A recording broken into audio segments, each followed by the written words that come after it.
Hi everyone, स्वागत है आप सबका आपके अपने चैनल केयर्स क्लासेस में। आज के इस लेक्चर में हम सब देखेंगे क्लास 12th फिजिक्स। इसके पहले वाले लेक्चर में हम सब देखे थे यहाँ तक कि मान लो कि अगर आपका ये कोई प्रकाश है और ये क्या है, जैसे मान लो ये आपका प्रकाश स्रोत है, यहाँ से कुछ प्रकाश निकलेगा, या आपका दूसरा प्रकाश स्रोत है, यहाँ से प्रकाश निकलेगा और माध्यम में ये किसी पॉइंट पर मिलेंगे कि नहीं मिलेंगे। और माध्यम में यहाँ से चलने वाला प्रकाश, यहाँ से चलने वाला प्रकाश कई जगह मिलेगा। हम मान लीजिए एक जगह जब यहाँ मिले, इस प्रकाश का इक्वेशन हम इस तरीके से देते हैं y1 इक्वल टू ए, अच्छा स्मॉल a1 माने हो ना, small a1 sign omega T, और जो दूसरा तरंग है इसके इक्वेशन को आपने माना है y2 equal to a2 sine omega t plus 5। तो जब ये मिलेंगे, मिलने के बाद इनसे एक नया तरंग बनेगा, अरे दोनों तरंग मिलकर एक नया तरंग बन जाएगा। तो उस जो नया तरंग का इक्वेशन होता है उसको हम कुछ इस तरीके से लिखते हैं y equal to r sine omega t plus theta. Phi इसमें नहीं रहेगा, फाई ये करा। तो यहां से आप r कैसे निकालते थे, कल आपको पता है, अंडर रूट a1 का स्क्वायर प्लस a2 का square plus 2a1 a2 cos phi ना। और यहाँ से अगर थीटा निकालने के लिए अगर मान लो वो एंगल थीटा है तो यहाँ से आप tan थीटा बता सकते हो या थीटा बता सकते हो। थीटा अगर tan थीटा पता है थीटा भी बता सकते हो, tan उधर तो tan इनवर्स आप बोल दोगे। तो tan थीटा बराबर कितना होता था, a2 sine phi upon a1 plus a2 cos phi. इस तरीके से आप ये और ये बताओ। अगर पहले प्रकाश की तीव्रता I1 है और दूसरे प्रकाश की तीव्रता I2 है और जो नेट प्रकाश मतलब रिजल्टेंट इनका आया है यानी परिणामी तरंग उनका तीव्रता अगर I है तो I का फार्मूला क्या लिखा था, I1 plus I2 plus 2 root I1 I2 cos phi. ये आपका क्या है, परिणामी तीव्रता। ठीक है, आज हमें इसी का आगे कंटिन्यू करना है क्योंकि आप यहाँ पर देख रहे हो जो तीव्रता है वो किस पे निर्भर कर रहा है, cos फाई पर। तो आप दो तरीके का व्यतिकरण जानते हो, एक संपोषी व्यतिकरण होता है और एक विनाशी व्यतिकरण होता है। तो संपोषी व्यतिकरण कब होगा, जब तीव्रता बिल्कुल जहां प्रकाश सबसे ज्यादा चमक दिखाई देगा वहां पर हम बोलेंगे संपोषी व्यतिकरण है, और जहां बिल्कुल प्रकाश नहीं दिखा मतलब अंधेरा दिखाई देगा वहां पर हम क्या बोलेंगे, विनाशी व्यतिकरण।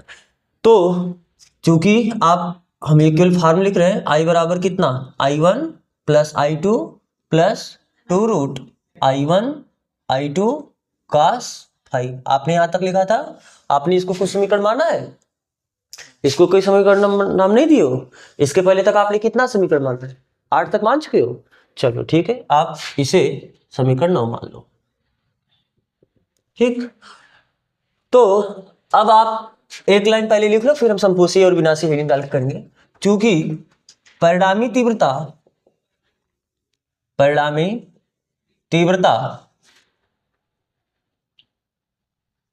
तरंगों के बीच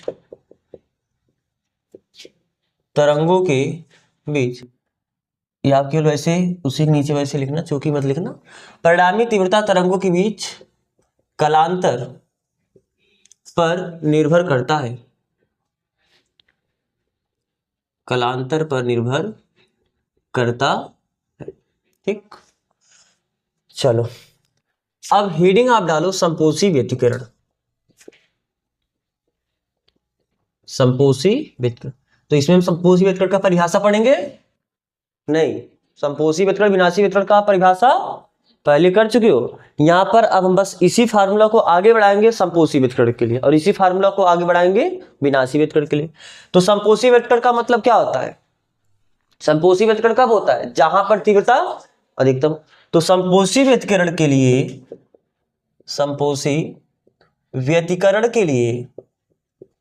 या संपोषी व्यतिकरण की स्थिति में तीव्रता क्या होती है, अधिकतम होती है। तीव्रता अधिकतम होती है, तो तीव्रता में अधिकतम होना यानी I को अधिकतम होना। और तीव्रता अधिकतम कब होगा, जब cos फाई का वैल्यू, क्योंकि ये इस पे भी निर्भर कर रहा है ना। तो फॉर I मैक्स के लिए cos फाई ये क्या होना चाहिए, मैक्सिमम होना चाहिए। और cos फाई का मैक्सिमम वैल्यू होता कितना है, फाई लिखना। cos फाई का जो मैक्सिमम वैल्यू है कितना होता है, 1। चाहे साइन हो चाहे कास हो, इन दोनों का मैक्सिमम वैल्यू कितना होता है? 1 ना। अब बताओ, तो कास फाई का वैल्यू अगर 1 है तो यहां से आप हमें फाई बता दो क्या क्या हो सकता है। ये तो हम इसे इरेज कर दें, ये तो केवल अपना वैसे रिकैप के लिए हम लोग लिखे थे। ध्यान से आ देखो, आपको एक एंगल तो पता है 0 अंश, कास जीरो का वैल्यू कितना होता है? 1 होता है, कास जीरो वैल्यू 1 होता है। हाँ, फिर उसके बाद कहाँ? वेरी गुड, 180 पे भी कास का वैल्यू कितना होता है? कास पाई का, पाई 180, आप पाई समझ रहे हो ना, पाई का मतलब 180 अंश होता है, तो कास 180 अंश का वैल्यू भी कितना होता है? 1 होता है। आपको आप ये याद रखना, ये एक सर्कल है, ठीक है, ये सर्कल मान लेते हैं, इसका रेडियस कितना है? 1 है, इसका निर्देशांक कितना हो जाएगा? 1,0। क्यों? एक्स एक्सिस पे वाई का मान, ठीक।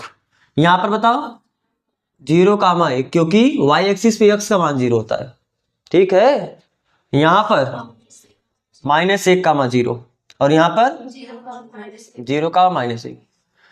इस एक्सिस पे जो एंगल पड़ेगा यहां पर तो कोई एंगल नहीं, यहां पर 0 अंश है। यहां पर कौन सा एंगल है? 90 अंश। 90 अंश को हम क्या बोलते हैं? Pi by. यहां पर कौन सा एंगल पड़ेगा? पाई 180 अंश। यहां पर कौन सा एंगल पड़ेगा? 3 पाई बाई 2 यानी 2 से, अरे देखो यहां पर 0 अंश हुआ, यहां तक जब पहुंचोगे 90 अंश होगा, यहां पर और 180 अंश हुआ, यहां तक पहुंचोगे 270, और फिर और आप एक घूम जाओगे तो 360 यानी 2 पाई। फिर आप ऐसे चल सकते। यहां पर ये जो पहला निर्देशांक है, ये पहला निर्देशांक किसका वैल्यू है? कास का वैल्यू है। पहला निर्देशांक कास का वैल्यू है और दूसरा निर्देशांक साइन का वैल्यू है। क्योंकि जब हम रीजन भी अगर देखना है तो देख लो, फिलहाल इतना में डिटेल देख लो। मान लो ये आपका एंगल क्या है? थीटा है, और अगर इसका रेडियस 1 हुआ तो आपको पता है ना, इधर कास होता है, इधर तो एक्स एक्सिस पे कास पड़ेगा, वाई एक्सिस में सटा वाला पे कास आता है ना, तो इधर कास होगा उधर साइन होगा, तो यानी एक्स वाला जो होगा वो कास होता है और जो वाई वाला होता है वो क्या होता है? साइन होता है।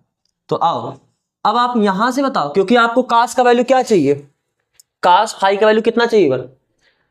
तो कास का वैल्यू 1 यहां पर हुआ, फिर कास का वैल्यू 1, यहां पर देखो -1 है, लेकिन हमको 1 चाहिए, यानी ये पाई वाला एंगल जो हम लोग ले रहे हैं ये नहीं होगा, ठीक है। तो फिर कास का वैल्यू 1 यहीं पर होगा, क्योंकि यहां पर तो 0 हो जाएगा वैल्यू, हमको 1 चाहिए ना, तो 1 यहां पर हो गया, यानी कहां पर? 2 पाई पर। फिर अब आगे, यानी आप एक बार 0 पे हुआ था, फिर आपने जब 2 पाई घूम के यहां पर आए तब जाके 0 होगा, यानी फिर आगे 2 पाई घूम के आओगे तब 0 होगा, यानी 4 पाई पर ना, 2 पाई और चलना पड़ेगा, कितना जाएगा? 4 पाई, फिर 6 पाई, फिर 8 पाई, इसी तरीके से आगे जा सकते हो। और जरूर नहीं कि ये इसी में आगे जाओ, आप इधर भी आगे जा सकते हो, जैसे आप ऐसे किए तो प्लस बोल रहे हो, उल्टा चलोगे तो माइनस, यानी -2 पाई, -4 पाई, -6 पाई, -8 पाई, इन सब एंगल पे तो वैल्यू -1 होगा, सॉरी +1 होगा कास का वैल्यू। यानी हम ऐसे लिख दे तो क्या कुछ दिक्कत है? 0 + -पाई +-2 पाई, +2 पाई भी आप, +2 पाई का मतलब आप इधर बढ़ोगे और -2 पाई का मतलब आप इधर बढ़ोगे, और यहां पर भी हम क्या लिखते हैं? +-, यहां पर भी क्या लिखते हैं? +-, और यहां पर भी हम क्या लिखते हैं? और ऐसे। यानी आपको एक चीज यहां पर दिखा, दिस इंप्लाइज दैट फाई ये किसके बराबर है? देखो ये 0, ये 2 पाई, ये 4 पाई, ये 6 पाई, एक तरीके से इवन है क्या? 0, 2, 4, 6, 8 पाई के आगे क्या लिखा है? 2, 4, 6 सम संख्या। और आपने क्लास 10th में पढ़ा है, सम संख्या को आप किस रूप का लिखते हो? 2n के रूप का, और विषम संख्या को 2n + 1 या 2n - 1, दोनों रूप में आप लिखते हो। तो फिलहाल ये पाई का आगे सम के रूप का लिखना है, तो क्या हम इसे ऐसा बोल दे 2n पाई और +- तो यानी फाई का वैल्यू कितना आएगा? 2n पाई +-2n पाई। यहां पर n का वैल्यू क्या होगा? 0, 1, 2, 3, इसी तरीके से आप कुछ भी रखते जाओगे, +-, यानी सीधा बोल रहे क्या n एक पूर्णांक है?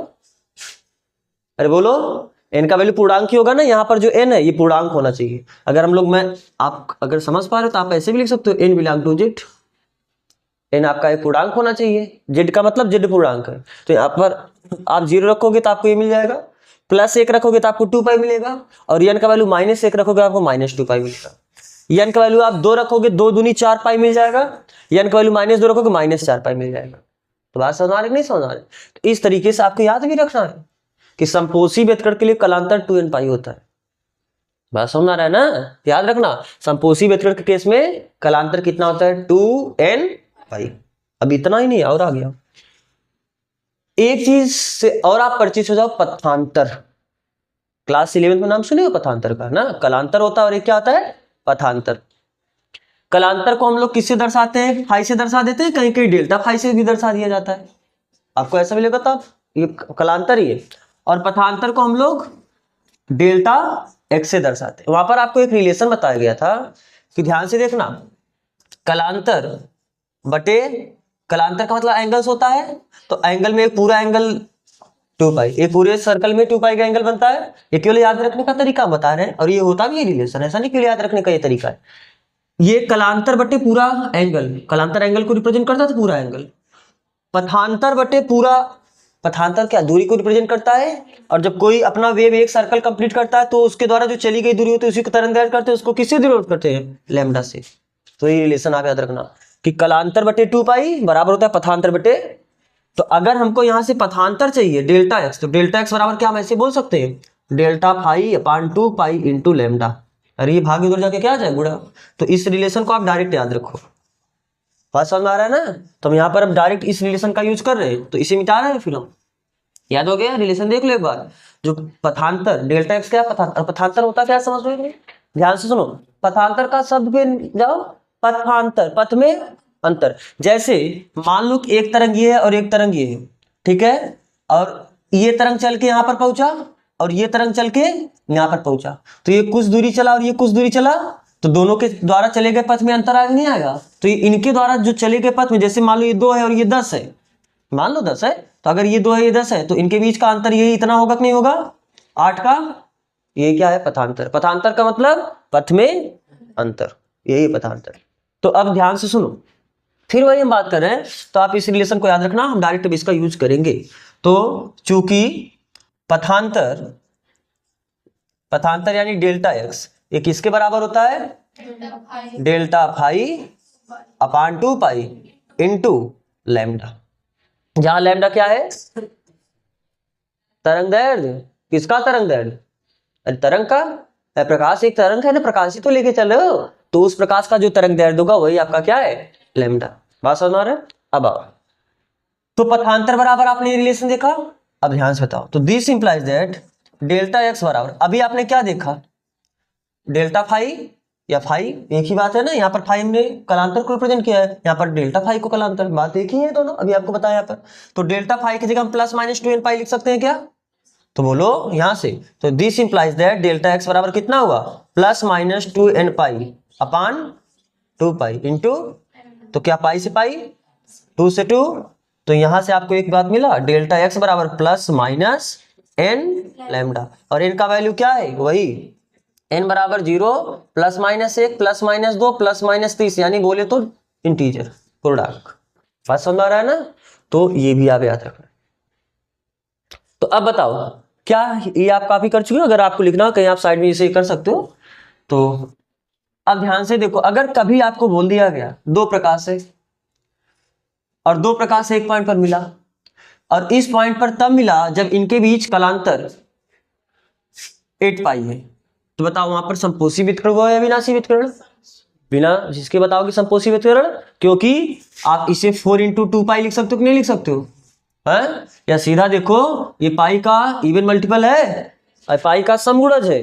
तो अगर पाई का 2n का मतलब समगुणज, तो अगर पाई का समगुणज है यानी वहां पर जरूर ही क्या सा व्यतकरण होगा? तो वहां पर समपोषी व्यतकरण होगा। ठीक है, वहां पर पथांतर कितना रहा होगा? जहां पर कलांतर इतना है तो वहां पर पथांतर कितना रहा होगा? पथांतर निकालने का अभी आपको तरीका बताया ना। पथांतर बराबर क्या होता है? पथांतर डेल्टा एक्स बराबर डेल्टा फाई अपान 2 पाई इंटू लैम्डा। तो डेल्टा फाई की वैल्यू कितना है? 8 पाई अपान इंटू लैम्डा, तो 4, यानी 4 लैम्डा। तो वहां पर पथांतर कितना रहा होगा? 4 लैम्डा। तो जिस पॉइंट पर कलांतर 8 पाई का था उस पॉइंट पर पथांतर 4 लैम्डा का होगा। बात समझ आ रहा है ना? तो ये फार्मूला आप याद रखना, आप इसे अब बार बार हम यूज करेंगे तो कोई दिक्कत नहीं आता। तो ये आपका संपोषी व्यतिकरण का केस हुआ। तो संपोषी व्यतिकरण में आपको अब ये आंख मूंद के याद होना चाहिए, संपोषी व्यतिकरण के लिए जो कलांतर होता है वह 2n पाई और पथांतर n पाई, n लैम्डा ना। पथांतर जब बोलोगे तो वहां पर लैम्डा तरंग दैर्घ्य के टर्म बोलोगे। तो पहले आप इसे कॉपी करो, फिर हम देखते हैं कि इस केस में अब तीव्रता होगा कितना और आयाम कितना आएगा। अभी हमने ये क्या देखा कि संपोषी व्यतिकरण जब होगा उस समय कलांतर और पथांतर क्या होगा। अब देखते हैं कि जब संपोषी व्यतिकरण होगा उस समय तीव्रता और आयाम कितना होगा। तो ध्यान से देखो आप, चूंकि आपको ये पता है क्या, ए या आर क्या आता है, रिजल्टेंट एम्पलीट्यूड, ये बराबर होता है रूट ऑफ a1 का स्क्वायर प्लस a2 का square plus 2a1 a2 cos phi. तो बताओ दिस इंप्लाइज दैट आर बराबर कितना हो जाएगा, रूट ऑफ a1 का स्क्वायर प्लस a2 का square plus 2a1 a2 cos phi का वैल्यू इस केस में होता कितना है, एक आप लेते हो ना अधिकतम के लिए, तो cos फाई का वैल्यू कितना हो, एक। और जब एक का गुणा करोगे तो r बराबर कितना आ जाएगा, रूट ऑफ a1 का स्क्वायर प्लस a2 का स्क्वायर प्लस 2a1 a2 एक का। क्या आप इसे ऐसा लिख सकते हो क्या, root of a1 plus a2 का whole square, a square plus b square plus 2ab, और स्क्वायर और अंडर रूट बैलेंस हो जाएगा, r बराबर कितना आ जाएगा a1 प्लस a2, यानी सीधा दोनों को जोड़ देना है। तो ख्याल करो जब हम कुछ आपको एक फिगर यूज किए थे, अगर ये 2 है और ये 3 है और दोनों एक ही जैसा चल रहा है नहीं चल रहा है, तो दोनों कलावे समान हो गए। कलावे समान होने का मतलब इनके बीच कलांतर कितना, 0। तो अगर कलांतर 0 होगा तो भी तो संपोषी वितरण होता है। तो इस केस में इसको हम डायरेक्ट ऐसा बना दिए थे, कितना 2 3 5 करके, नंबर वहां पर दूसरा यूज किए, तो इस समय हम सीधा जोड़ देते हैं। कब सीधा जोड़ पाओगे, जब उनके बीच कलांतर 0 2 पाई ये सब हो, यानी cos फाई की वैल्यू जब कितना हो, 1 हो। बात समझ में आ रहा है ना। तो ये क्या है, रिजल्टेंट एम्पलीट्यूड, परिणामी आयाम एम्पलीट्यूड है। और तीव्रता कितना होगा इस केस में, क्योंकि आपने तीव्रता का भी फार्मूला देखा है और हमें लिख देते हैं, ये केवल आर नहीं लिखते हैं, ये आर मैक्स लिख लो, मैक्सिमम आ रही है। अरे यार इसी केस में मैक्सिमम भी होगा ना, संपोषी है। और तीव्रता का भी देख लो, क्योंकि तीव्रता का फार्मूला क्या होता है, क्योंकि आई बराबर i1 plus i2 plus 2i1 root में i1 i2 cos फाई। तो cos फाई का वैल्यू तो कितना है, 1। इसके इसमें संपोषी वितरण के cos फाई का वैल्यू 1 है। तो i बराबर, अच्छा i1 को क्या ऐसा लिख दे, रूट i1 का स्क्वायर, और इसको ऐसा लिख दे रूट i2 का स्क्वायर, और प्लस ये तो 2 रूट i1 रूट i2, और cos फाई की वैल्यू है कितना, 1। i बराबर क्या, इतने पूरे को हम ऐसा लिख सकते हैं, root of i1 plus root of i2 का, क्योंकि 1 का गुणा करोगे पर। तो आप ये भी याद रखना i का वैल्यू, और ये i का वैल्यू केवल मत याद रखना, ये i मैक्स है, यानी मैक्सिमम तीव्रता इसके इसमें। तो कॉपी करो, फिर हम विनाशी वितरण का देखते हैं। चलो अब हम देखते हैं विनाशी व्यतिकरण।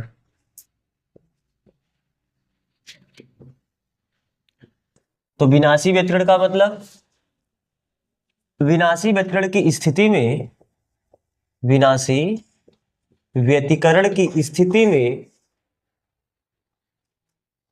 विनाशी व्यतिकरण की स्थिति में क्या, तीव्रता आई ये आपका कैसा होता है, मिनिमम न्यूनतम होता है। आप लिख लो आई यानी तीव्रता न्यूनतम होता है, न्यूनतम होता है। तो तीव्रता न्यूनतम होने के लिए अगर आई का वैल्यू मिनिमम कब होगा, जब cos फाई का वैल्यू मिनिमम हो। ऐसा लिख दिए, समझ में आ रहा है कि नहीं समझ में ये बात। चलो आप पूरा लैंग्वेज में लिख लो इसे, तीव्रता न्यूनतम होने के लिए, तीव्रता न्यूनतम होने के लिए cos फाई न्यूनतम होना चाहिए, cos फाई न्यूनतम होगा। और cos फाई का न्यूनतम वैल्यू कितना होता है, -1। अरे मैक्सिमम वैल्यू, cos का मैक्सिमम वैल्यू कितना होता है, +1, और मिनिमम वैल्यू कितना होता है, चाहे साइन हो चाहे cos हो, दोनों का वैल्यू -1 से +1 तक ही रहता है ना। तो मिनिमम वैल्यू -1 होता है और मैक्सिमम वैल्यू +1 होता है। चलो तो आप बताओ cos फाई का वैल्यू -1 होगा, तो दिस इंप्लाइज दैट फाई क्या होगा, cos का वैल्यू -1 किस एंगल पे होता है, 180 अंश, ख्याल है ना। आपको कल वह बताए, अभी इसके जस्ट पहले आप जो इसको मैंने बनाया था पूरा सर्कल, एक रेडियस का सर्कल लेके बनाया था।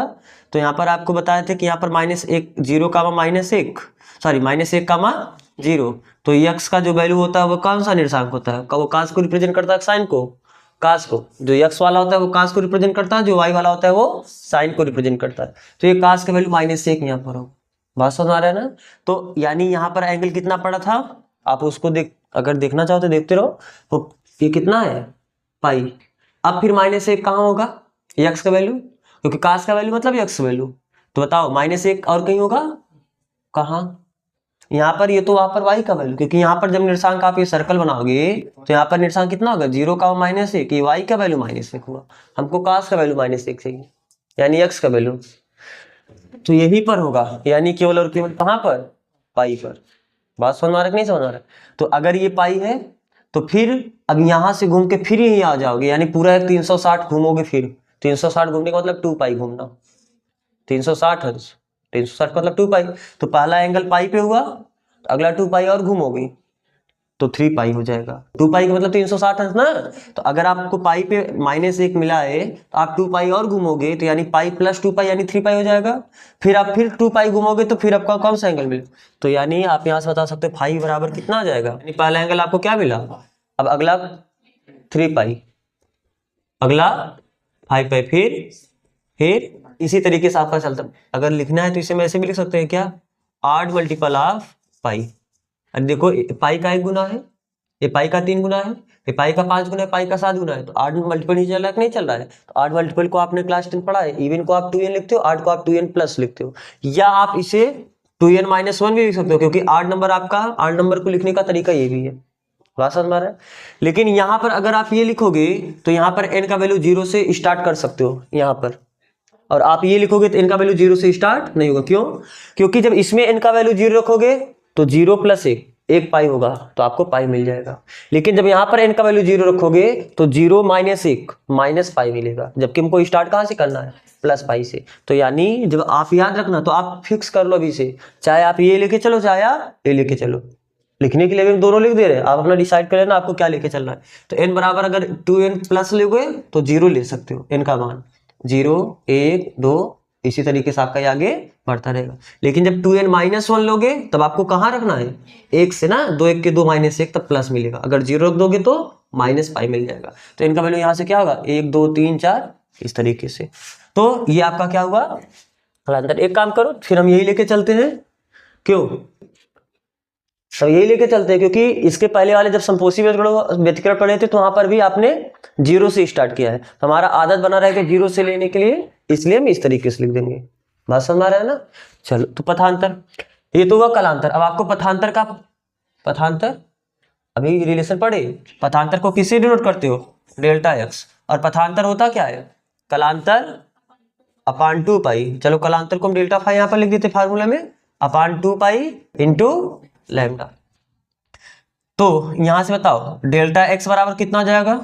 डेल्टा फाई की जगह हम इतना लिख सकते हैं ना, 2n+1 पाई अपान 2 पाई इंटू लैम्डा। तो पाई से पाई कैंसिल हुआ, तो हम इसे ऐसे लिख दें, डेल्टा एक्स बराबर 2n+1 लैम्डा बाई 2, यानी लैम्डा बाई 2 का 8 मल्टीपल।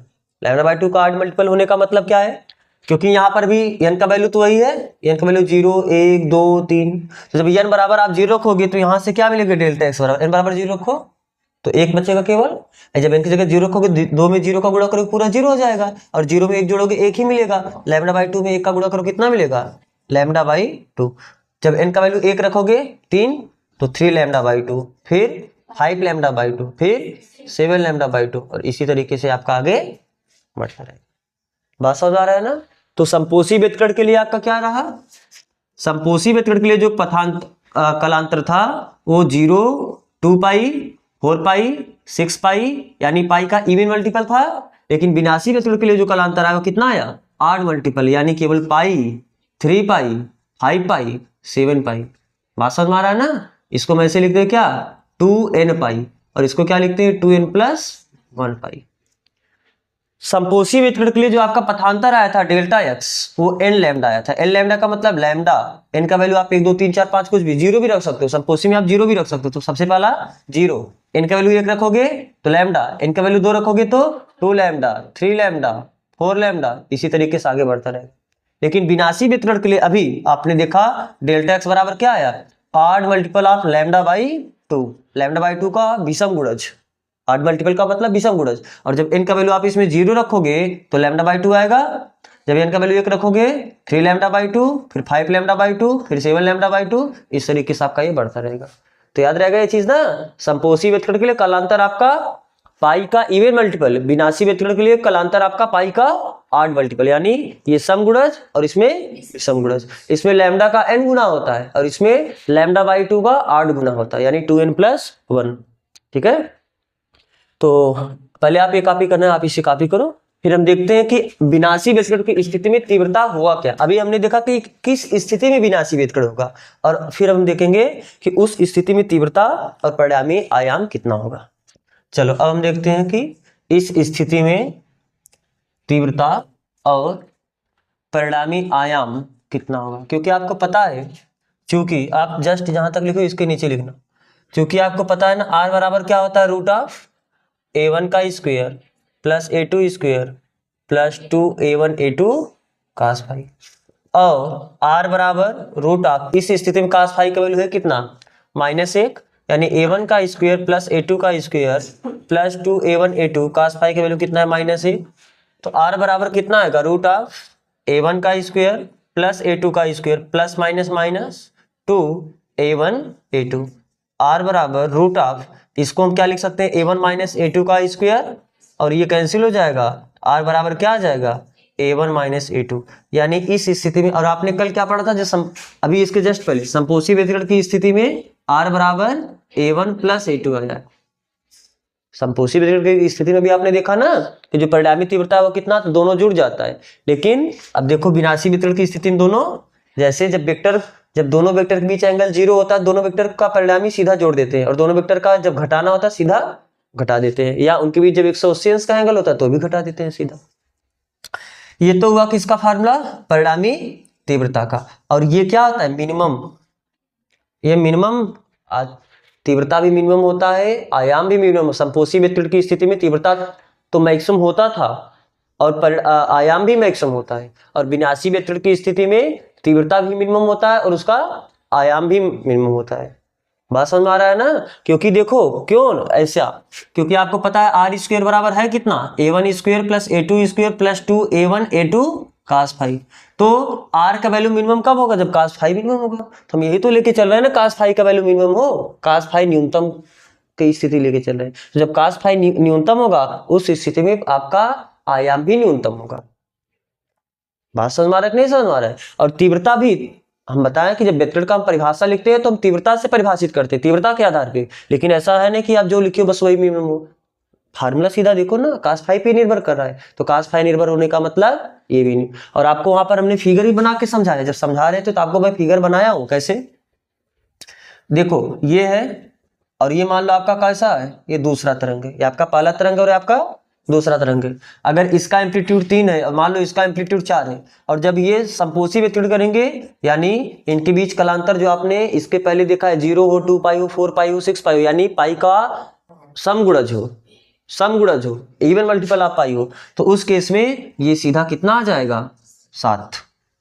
लेकिन अगर विनाशी वितरण करेगा, विनाशी वितरण करने का मतलब जैसे ये ऊपर ले जाना चाहता है और दूसरे का क्या हो, इस तरीके का हो, तो देखो इनके बीच कालांतर पाई का है और ये ऊपर ले जाना चाहते हैं नीचे से, कालांतर पाई का है कि नहीं, पाई का 180 अंश का सीधा है। तो जब 180 अंश का इनके बीच कालांतर है, तो मान लो अगर ये 4 है तब ये नीचे के डायरेक्शन में 1 से लेके जाएगा। अरे 4 से नीचे ले जाना चाहता है, 3 से ऊपर ले जाना चाहता है, तो फाइनली 1 से ही तो नीचे जाएगा। बात समझ आ रहा है कि नहीं समझ आ रहा है, ठीक है। तो ये बात आप केवल ये जान के मत बैठना कि संपोषी वितरण की स्थिति में केवल और केवल तीव्रता अधिकतम होता है, और विनाशी वितरण की स्थिति में तीव्रता केवल न्यूनतम होता है। संपोषी वितरण की स्थिति में जो परिणामी आयाम है वो भी मैक्सिमम होता है, और विनाशी वितरण की स्थिति में जो परिणामी आयाम है वो भी न्यूनतम होता है। तो इस केस में जो आपका, क्योंकि पढ़ का कैसा वेट कर रहे हैं 82, तो इस स्थिति में आर क्या है, परिणामी आयाम, ये भी क्या होगा, मिनिमम होगा। कल आपने इसके पहले जो आपने देखा है आर, तो उसको आपने मैक्सिमम आर लिखा था, ठीक। चूंकि आई का फार्मूला क्या होता है, आई बराबर I1 plus I2 plus 2 root I1 I2 cos phi, ये है। तो इस स्थिति में cos फाई का वैल्यू है कितना, -1। तो यहां से बताओ आई बराबर कितना आ जाएगा, I1 plus I2 plus 2 root I1 I2 cos phi की वैल्यू कितना, -1। तो बताओ आई को क्या, हम इस आई को ऐसा लिख दे रूट I1 का स्क्वायर, और इसको ऐसा लिख दे रूट I2 का स्क्वायर, क्योंकि रूट और स्क्वायर बैलेंस होके फिर से I1 ही तो बचेगा कि नहीं बचेगा, ठीक है। प्लस, और ये प्लस माइनस माइनस हो जाएगा, 2 रूट I1 I2, ठीक है। अब बताओ, तो यहां से क्या मिला, आई बराबर, क्या हम इसे root I1 minus root I2 का होल स्क्वायर लिख सकते हैं, root I1 minus root I2 का होल स्क्वायर। तो और ये यही आपका क्या है, तीव्रता न्यूनतम की स्थिति है। कल कितना आया था, root I1 plus root I2 का होल स्क्वायर आया था। बात समझ आ रहा है ना। तो पहले आप इसे कॉपी करो, फिर हम देखते हैं आगे। देखो, तो आपका ये डेरिवेशन पूरा व्यतिकरण की स्थिति में परिणामी आयाम, परिणामी तीव्रता, संपोषी व्यतिकरण की स्थिति में कलांतर पथांतर, संपोषी व्यतिकरण की स्थिति में परिणामी तीव्रता, परिणामी आयाम, विनाशी व्यतिकरण की स्थिति में कलांतर पथांतर, और विनाशी व्यतिकरण की स्थिति में परिणामी तीव्रता और परिणामी आयाम। इतना आपका क्लियर हुआ। एक बार फिर से देखो, जब दो तरंग एक दूसरे को सुपर इंपोज करते हैं, मान लेते हैं पहले का सब कुछ आप जान रहे हो, पहले तरंग का आयाम A1, दूसरे तरंग का आयाम A2, ठीक है। और पहले दूसरे मतलब दोनों तरंगों के बीच जो कलांतर है वो मान लेते हैं कितना है, फाई। तो उस स्थिति में जो परिणामी तरंग आएगा उसका एम्पलीट्यूड कैसे निकालते, रूट ऑफ A1 का स्क्वायर प्लस A2 का square plus 2A1 A2 cos phi, ठीक है। और परिणामी तीव्रता ये ये संपोषी या विनाशी व्यतिकरण की स्थिति के लिए नहीं, सब हर स्थिति के लिए, कलांतर कुछ भी हो, पथांतर कुछ भी हो, अरे बस आपको एंगल रखना है। जरूरी नहीं कि हमेशा कलांतर दो तरंगों के बीच कलांतर 30 अंश का ही हो, या सॉरी 0 अंश का हो, हमेशा 2 पाई हो, हमेशा 4 पाई हो, या 8 मल्टीपल में चलते हो तो पाई, 3 पाई, 5 पाई यही हो, जरूरी नहीं है। 30 अंश भी हो सकता है कभी कभी दो तरंगों के बीच कलांतर, कभी कभी दोनों तरंगों के बीच कलांतर 60 अंश हो सकता है। तो किसी भी एंगल पे उनके बीच कलांतर कुछ भी हो, सभी के लिए फार्मूला वैलिड है। और परिणामी तीव्रता कितना आता है, I1 plus I2 plus 2I1 root I1 I2 cos phi. ये किसी भी जनरल स्थिति में, सभी स्थिति में परिणामी आयाम और परिणामी तीव्रता का व्यंजक है।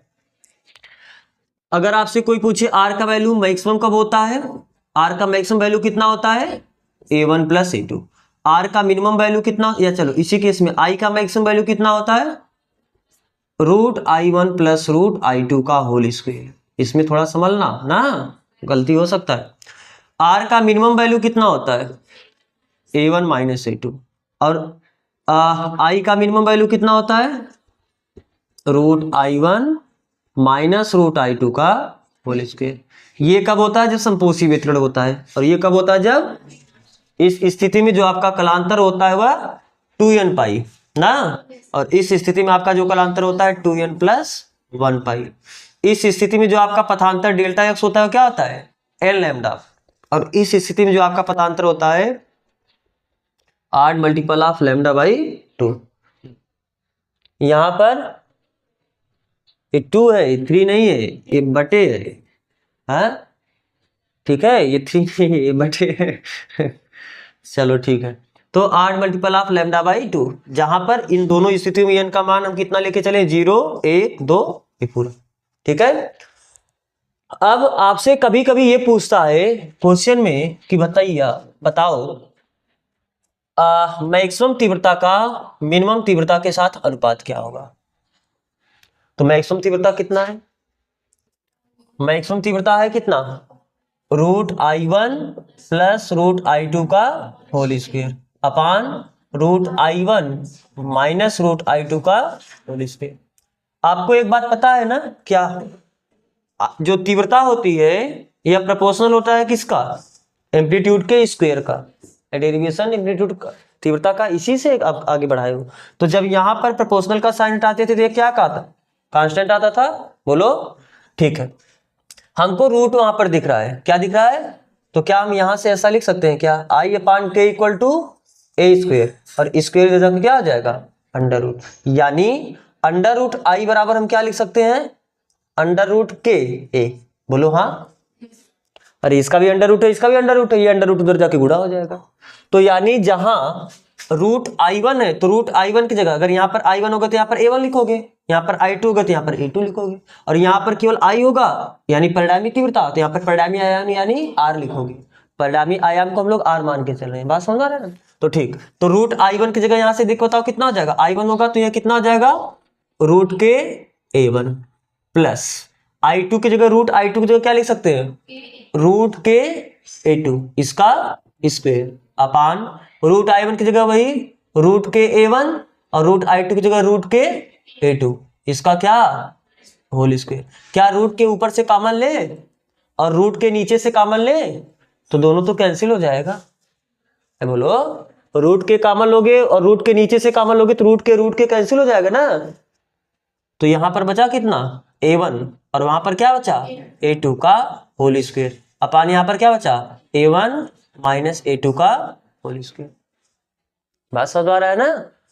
इस बात का मतलब क्या हुआ, चलो इस बात का मतलब हम ऐसे लिख दे क्या, सीधा आप ये बीच वाला स्टेप मत याद रखना, आप याद रखना बस डायरेक्ट इतना, I max upon I mean ये बराबर होता है कितना, root of i1 plus root i2 का whole square upon root i1 minus root i2 का होल स्क्वायर।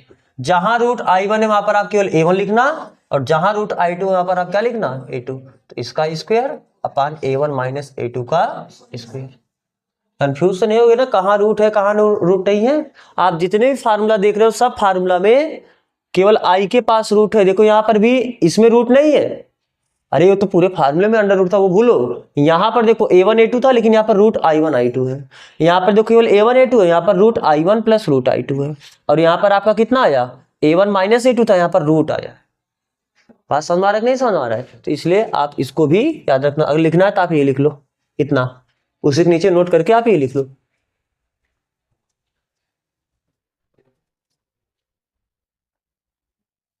और अगर कैसे आया ये भी जानना है तो आप ये भी लाइन लिख लेना, जैसे कभी रिवीजन करो और आपको दिमाग में ये हो कि कैसे आया, बाकी अगर कैसे वाले नहीं हो तो फिर डायरेक्ट लिख लो। ठीक है, फिर आज बस यहीं तक करते हैं। अब इसके आगे आपका देखते हैं न्यूमेरिकल करते हैं, या तो यंग का द्विस्लिट रेखा प्रयोग, यंग का द्विरेखा छिद्र प्रयोग है, यंग्स डबल स्लिट एक्सपेरिमेंट, उसे करेंगे। तो फिर आज यहीं तक करते हैं, तो यहाँ तक जुड़ने के लिए आप सबका बहुत बहुत धन्यवाद।